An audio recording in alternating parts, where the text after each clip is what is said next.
Hello everyone, Happy New Year. Today I want to work on some full body mobility. And when I say mobility, I'm really specifically talking about joint mobility. So a lot of different things can impact the amount of movement available in the joint itself is what we call joint mobility. And there's a lot of small movements that happen in the joint during big movements of the joint that allow that movement to be possible. That being said, there is also muscle flexibility, which can impact the amount that your joint can move. So some of these exercises might be limited by your muscle flexibility, but we're not really targeting the muscles here, we're targeting the joints. So this is the type of thing that a chiropractor can help work with.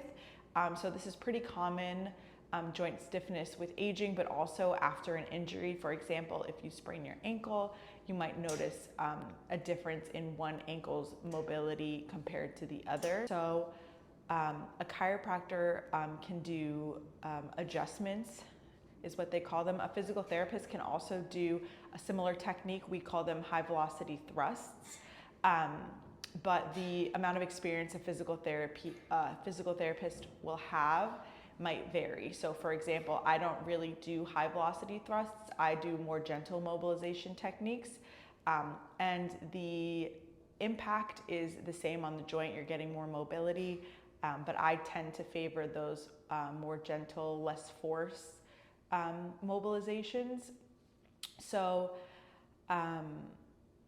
let's get started. So my favorite exercise to work on big toe mobility or great toe mobility is going to start on your hands and knees. So you're going to come onto your hands and knees, and your hands are going to be underneath your shoulders. For this exercise, we're going to tuck the toe. So let's say we're going to work on the right toe first. I'm going to tuck my right toe, and then I'm just going to sit back, pause for 1 or 2 seconds, and then come back up.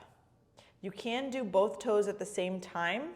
This can be very intense for people. I'm definitely feeling a stretch in the bottom of my foot as well because the bottom of my feet happen to be tight. And you can go as far as you feel comfortable. So that improves great toe extension, the ability for your toe to come back towards your face, which is really important for walking. So the next exercise I want to show you is for ankle dorsiflexion. So the ability of the important for walking, but also squatting a lot of times can be limited by ankle dorsiflexion. So for this exercise, what you're going to do is we're going to come onto the hands and knees and then step 1 foot forward between the hands, right? So now I'm in this kind of half lunge position. From here, what I'm going to do is I'm going to take the opposite hand and place it in front of my ankle to block the foot from moving.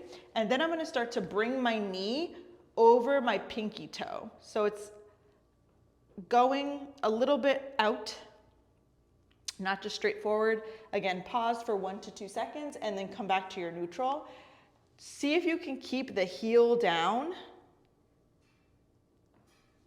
as you do this. So then I'm just going to switch sides, bringing my foot forward, taking my hand and blocking right at that webbed space between your thumb and your index finger, right at the ankle joint, blocking that movement, and then bringing my knee slightly over the 5th toe, my pinky toe, and then coming back up.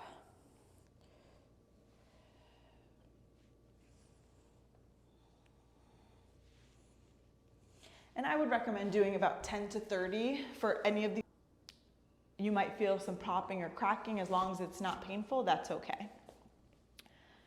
Okay, so next I want to work on the knee. So this is another motion that tends to be limited for people, especially after surgery or with an injury. So with this one, we're going to use a strap. So I'm using a yoga strap. You can also use a stretching strap. I think the most important part is if you're going to use a strap is to make sure that it's not elastic. So there's no give to this.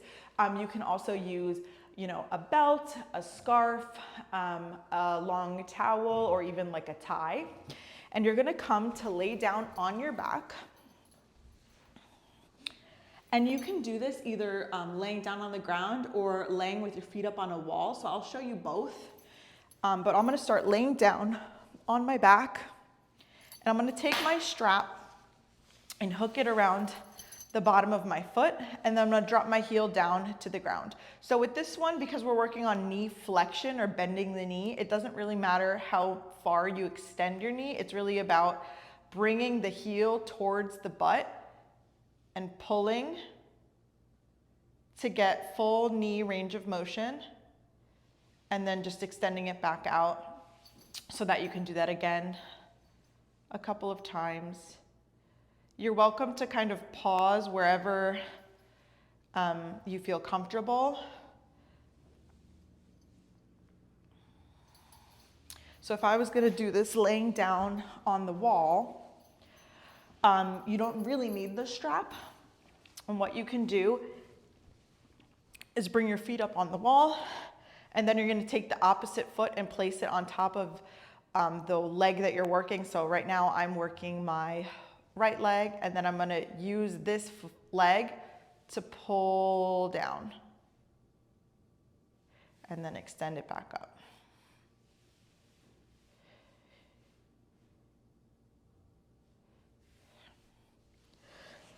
So for people who have range of motion limitations, for example, let's just say you had a meniscus surgery and you're not allowed to move past 90 degrees of knee flexion, then I would definitely avoid doing this exercise.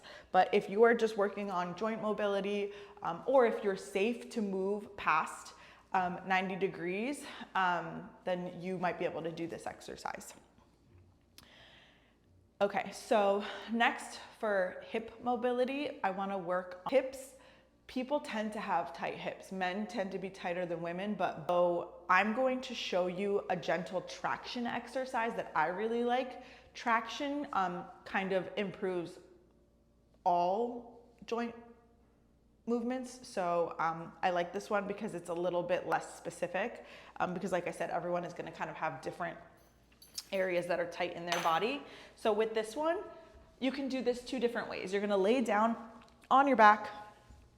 For the first version, we're gonna keep the knees bent about hip width apart, and then you're gonna take the base of the palm of your hand, and you're gonna place it right at your hip crease, and then you're gently gonna push your thighs away from the rest of your body. And then relax after a second or two, and then again. I feel that in my low spine specifically, but everyone's gonna kind of feel it in a different area. The other option you have is to bring your feet together and allow your knees to fall apart. And then again, you're gonna take the base of your palm and kind of press your thighs away from the rest of your body. For the spine for the low back is lower trunk rotation. So you can keep your hands on your belly, or you can open your arms out into a T, and you're slowly just gonna bring your knees over to one side, and really think about keeping the opposite shoulder down if you can, and then slowly moving through center and over to the other side. So this is really targeting the low back. The spine moves in 6 different directions. It rotates in both directions, it side bends in both directions, and then it forward bends and backward bends. So this is really targeting rotation, and also you get a benefit of side bending. If I wanted to work a little bit more on my upper back, then I'm gonna turn on to my side, and you can use a pillow or not underneath your head, and then you're gonna keep your knees stable, and we're gonna open the arms up into a T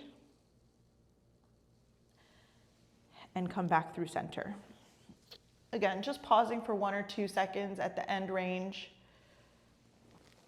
And with this one, it's not as much about where your arm is going, because I can do this and I'm not really rotating my spine. It's about moving your opposite shoulder away to get that thoracic rotation.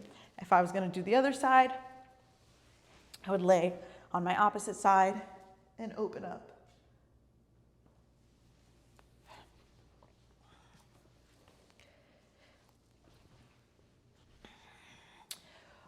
For the shoulders, I like a couple different exercises. Like the hips, the shoulders tend to be pretty tight on people.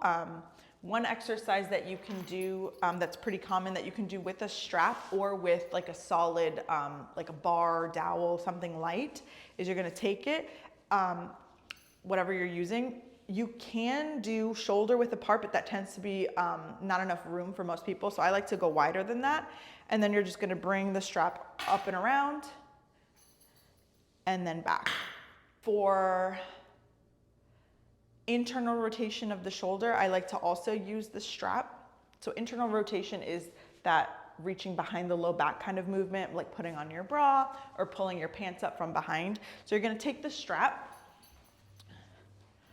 and you can do this kind of in any position, kneeling, sitting, standing, whatever.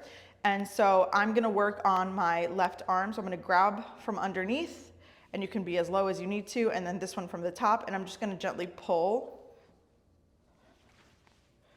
the bottom arm up, hold for 1 or 2 seconds, and then relax. And really focus on making sure that you're drawing the shoulder blade back so that you're not arching here, because you can see how if I'm hunched here and doing this, I'm getting a rotation, but there's a lot of restriction in the front of my shoulder. So really keeping the shoulder joint in a neutral position as you do this is important.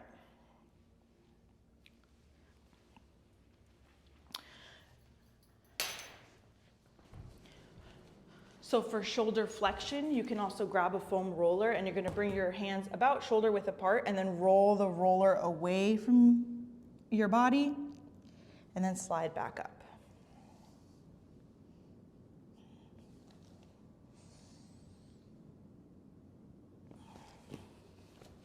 For thoracic extension, we're gonna have a seat. So upper back extension, because a lot of times we tend to be kind of hunched forward, especially if you're working at a desk. So you're gonna kind of sit on the ground, and you're gonna bring the foam roller right to the base of your shoulder blade. So kind of where your bra strap is if you're a female, if not, just kind of like the bottom of your shoulder blade. And then you can either bring your arms across your chest or behind your head. I like to support my head. We're gonna bring the elbows to point up towards the sky, and then we're gonna keep drawing the ribs down so that they don't flare up as we lower the head, the neck, the shoulders down towards the ground. Pause for 1 or 2 seconds, and then come back up. So I'm not doing a crunch. Notice my spine is not changing position from the shoulder blades down. So my abdominals are working hard here to stabilize the lower part of my body while I extend through the top of my body. I'm gonna stop there because the neck tends to be a more delicate and sensitive area. But those are just a couple of my favorite mobility exercises. So give them a try and let me know what you think.